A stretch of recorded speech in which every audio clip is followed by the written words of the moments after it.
Bismillahirrahmanirrahim. Assalamualaikum warahmatullahi wabarakatuh.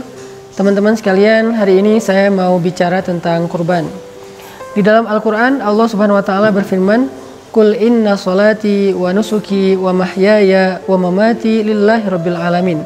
Katakanlah, sesungguhnya salatku, kurbanku atau pengorbananku, kemudian hidupku dan matiku hanyalah untuk Allah, Rabbnya alam semesta. Kemudian di dalam surat yang lain Allah berfirman, "Fasholli li rabbika wanhar." Maka solatlah untuk Tuhanmu dan berkurbanlah. Pertanyaannya, kenapa di dalam dua ayat ini Allah Subhanahu wa Ta'ala menggandengkan antara ibadah solat dengan ibadah kurban?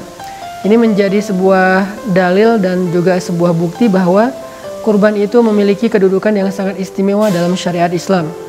Pertama, ulama bersepakat bahwa ibadah yang dilakukan dengan harta yang paling baik itu adalah menyembelih hewan kurban.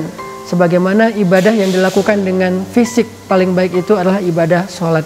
Jadi kurban dan sholat ini sama-sama ibadah terbaik tapi dengan versi yang berbeda. Kalau kurban versinya ibadah harta, kalau sholat adalah versi ibadah fisik.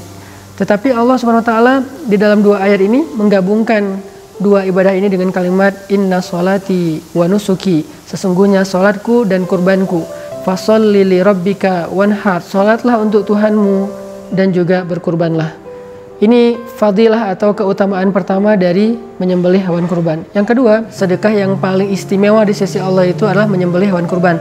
Sampai sebagian ulama berpendapat menyembelih hewan kurban bagi yang punya kemampuan itu hukumnya wajib. Walaupun ini bukan pendapat mayoritas ulama, tapi sampai ada yang berpendapat demikian karena memang ayat-ayat tentang kurban ini cukup tegas dan juga cerita tentang kurban ini luar biasa.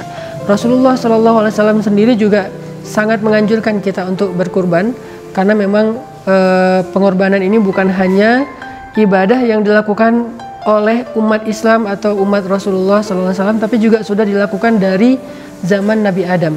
Sebagaimana sholat, sebagaimana ibadah haji, itu adalah ibadah-ibadah yang usianya tua sekali di antara para anbiya, maka ibadah hewan kurban juga ibadah yang cukup panjang sejarahnya, bahkan dimulai dari sejak zaman Nabi Adam alaihissalam. Sehingga saya mengajak teman-teman semuanya, tahun ini yuk kita jalankan salah satu di antara syariat agama Islam, salah satu di antara perintah Allah Subhanahu wa Ta'ala.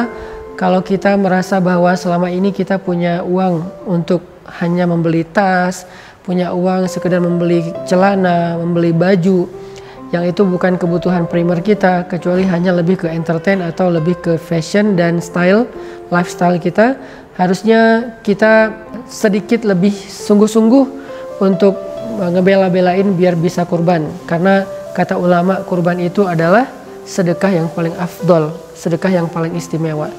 Mudah-mudahan tahun ini Allah Subhanahu wa Ta'ala memberikan kita kenikmatan syiar Islam lewat berkurban, sebagaimana kurban ini dicontohkan oleh Rasulullah SAW dan diteladani oleh banyak sahabat dan juga banyak kaum muslimin sampai hari ini. Barakallahu fikum.